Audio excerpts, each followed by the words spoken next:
Hey guys, so today I'm going to talk about anxiety and kind of depression as well, because I think they kind of go hand in hand a lot of the times. If you have been following me for a while, then you know that I do have anxiety. I did post a video probably 2 or 3 years ago about my anxiety story, so I'll link that down below.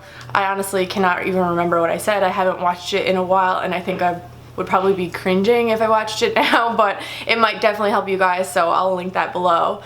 But today I wanted to do kind of like an update video and give you guys some tips that I've kind of picked up and that kind of help me go through my anxiety and cope with it, and hopefully it'll be helpful for you guys, but it's also just as much a reminder to me to do these things, because sometimes I don't, or sometimes I'm stubborn, and they definitely help. So the first thing that I would highly recommend is to educate yourself. You can go on the internet and look up everything imaginable nowadays. Definitely take it with a grain of salt. Like, don't, just because you read things on the internet doesn't necessarily mean that they're true, but of course there's lots of useful information out there that can definitely help you identify your symptoms, you know, kind of figure out if, you know, this is something that you might have, or you might have tendencies towards anxious things. Then, you know, it definitely helps to kind of look those things up, and then you can make a decision whether you need to talk to a doctor or, you know, what you should do from there. But it definitely helps to know what you're dealing with. I am definitely educating myself all the time. I pin things all the time, so my Pinterest is linked down below. But yeah, I pin stuff that I find, like good articles or quotes or anything that are just really inspirational to me and my anxiety. Other things that I do, which I have started recently, it has been reading.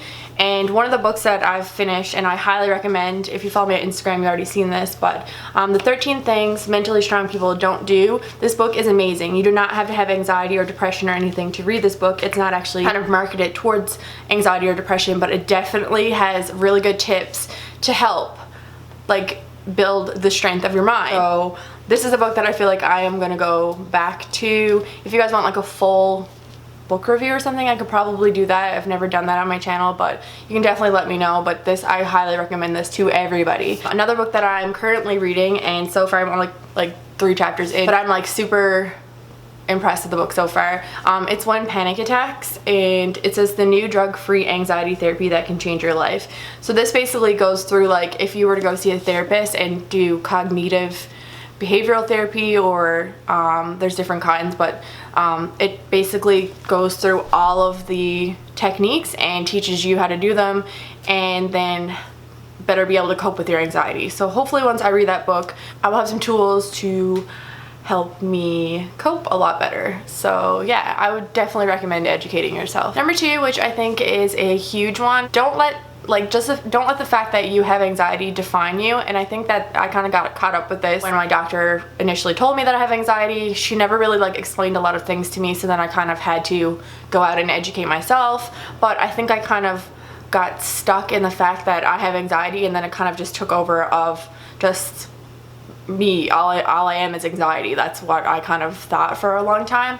I feel like I'm getting better and not thinking that I'm only anxiety. It's really hard though, I think personally, to get out of that. I feel like once I knew that I had anxiety, it's kind of made me more anxious in general, because that's what I was thinking about, like how I have anxiety, what am I supposed to do at this, it's gonna be the rest of my life, you know, like it's kind of onsets more anxiety. So it's good knowing, so that you know that you have to do something, but it's kind of a double-edged sword, because once you find out, then it makes you more anxious about it. So just like, do not let it define you. You're a person first, and your anxiety is just a part of you. It's not all of you. So I think that's something to really keep in mind and not let yourself get sucked into that. Number 3 is a huge one, and it's definitely one that I need to practice more, because it's really hard, especially if you're like going through a really bad episode of anxiety where you don't really want to get out of bed or do anything. It's the same thing for like depression. Hannah Hart said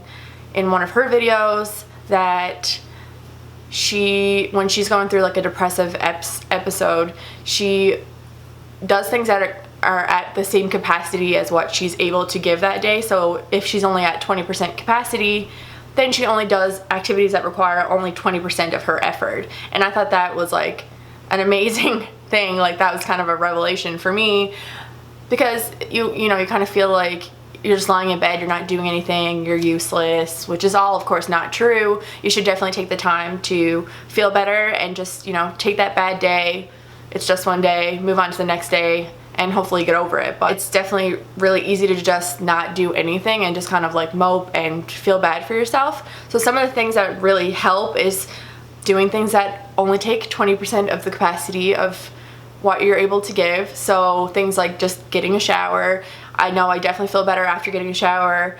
It's just, you know, it's usually pretty relaxing, and I like to try to practice mindfulness when I'm in the shower. I kind of just picked one spot to start because that's something that I'm trying to do in my life in general, but I'm aiming for just the shower right now. So mindfulness is really just kind of taking in everything that you're doing, not like letting your mind wander. So like when you're in the shower, paying attention to the way the water feels on your body, you know, the sounds that you hear in the shower, the feelings that you get, the smells, like, you know, just really being in the moment. So that's one of the things that you could do, you know, that only takes 20% of your capacity. Another thing is just go outside, even just, you know, go out on your patio for a couple of minutes, or just go outside your door, just like walk around the block. Just, if you get outside, breathe in the fresh air, every time I feel better, even if it's just for like a couple minutes. Every single time I feel better because I just got out of the apartment for a minute and, you know, had a change of scenery, got some fresh air. It just definitely makes you instantly feel better. At least it does for me. So try to get yourself out of the house, just, you know, even for a couple minutes. Another thing that I fall prey to all the time is I just wear my pajamas all day long because I'm not going anywhere. So I do try to get dressed like I'm an actual human being and going somewhere, even though I'm not most times. It's just, you know, just get dressed. Even that just makes you feel like, you know, you accomplished something, and it just eases your anxiety a little. It just makes you feel a little better. Like I said, I definitely have taken on the notion that I should take the bad days as they come and just kind of, you know, if I can get myself out of the funk, do it. But if I can't, like, I have to accept that I'm gonna have bad days. I'm gonna have bad moments. I just kind of let them happen. And then, you know, if I need to cry, that's another thing. Don't hold back your tears. Crying instantly makes me feel better all the time. So I would recommend crying if you need a good cry. And if you can't, just watch like a movie or something, or a cute commercial, you know, that'll help you cry. And like that is instantly a stress reliever. So you will instantly feel better after a good cry. But like after the cry, just, you know, move on from it. Number 4, I would definitely recommend listening to upbeat music. I think music definitely affects your mood. I think if you're listening to sad songs, if you need that, like I said, like have your bad moment, and, you know, if you need to cry or whatever, listen to sad songs that'll make you cry or whatever, but just like set a period of time that you're gonna do that for, and then once that's over, listen to some upbeat music. That's what I really recommend. I know, like, I love dancing, so I hear upbeat music, instantly my body's moving, instantly I feel better because I'm just dancing and I'm into the music. I'm not thinking about things that I should be anxious about or feeling shitty. I just am thinking about what song's on and like shaking my booty. So I would definitely recommend upbeat music because I think it definitely lifts up your spirits, and for me, a lot of times it'll help me like be more motivated to get up and do something and not just mope in bed. The final thing that I would recommend is to talk about it. I know it's really hard, but talk about it to someone who you're super close with, who probably realizes that you have like anxious tendencies anyways. You know, there's some things are off about you. They might notice if they're like your best friend or a family member or something like that. So just talk to them. It definitely, like, you shouldn't feel like you need to hide your mental illness, or you shouldn't feel like you can't be honest about how you're feeling. Sometimes I can't describe how I feel, but I'm always honest about it. If I'm not having a good day, I'll just say I'm not feeling well. I like talking to other people about it, and it makes me feel better because I know that I'm not the only one going through these things. So I would really, really recommend talking to somebody about it. You know, go to a therapist if you're not comfortable talking to somebody in your life. But like the more open you get about it, the better you're gonna feel about it, the more you're gonna have people understanding like your actions and their words better, and hopefully they'll be able to be like a bit more compassionate and understanding, you know, when you're having an anxiety attack, or, you know, when you say something that you don't mean because you can't control your emotions, or, you know, they'll just be more understanding because they know what you're going through. But if you hide it, then they're just, you know, people think what they want to think. So if you're not honest with what's going on, then they're gonna think that maybe you're just being mean to them, or you know, you don't want to hang out with them because you haven't left your house, or you know, they think that it's about them. Everyone is selfish in that way. Like, everyone thinks everything's about them, but when you talk about it, it makes you feel better. That's the main point. It makes you feel better. So hopefully these tips are helpful for you guys.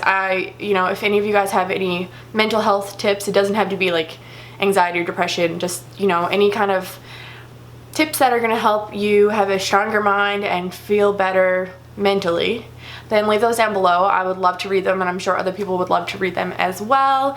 And give this video a thumbs up if you liked it, and I would love it if you subscribed if you haven't already. And I think that's all I have to say. I'll see you guys in my next one. Bye! Hey guys! So today I decided I wanted to film a fun video, so I'm going to do the no mirror makeup challenge. I feel like I'm going to be terrible at this, but you never know. I might surprise myself. There are some products that thankfully I tried it out before because some of the products didn't work, but I'll tell you that as we go along.